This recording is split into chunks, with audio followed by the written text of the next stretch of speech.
আসছে, তোমার সঙ্গে দেখা করবে, কিন্তু তোমার অনুমতি পাইনি বলে। পারমিশন না দিয়ে আপনি ভালোই করেছেন, কারণ রোগীর অবস্থা দেখে কেউ বিদ্রোহ করুক সেটা আমি চাই না। এই কথা আপনি বলতে পারলেন? রোগীকে দেখে আমি বিদ্রোহ করব?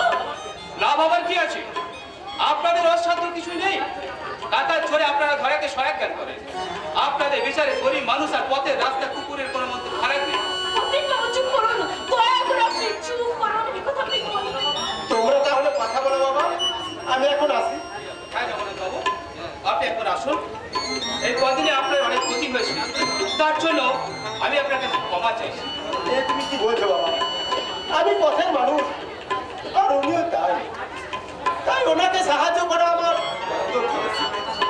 আর তুমি শিক্ষিত ভদ্র সন্তান হয়ে আর তুমি যা করেছো তা আমার বুকে সারা জীবন লেখা থাকবে বাবা, সারা জীবন লেখা।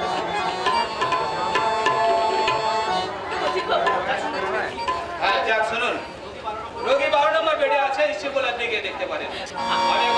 শুনুন, আমি কিন্তু রোগীকে দেখতে আসিনি, আমি পাড়ার মারে ছুটে এসেছি। আমার সঙ্গে দেখা করে সেদিনের অপমানের প্রতিশোধ দিতে, তাই তো? নেন, শুরু করুন। আপনি কি আমাকে আঘাত না দিয়ে কথা বলতে পারেন না?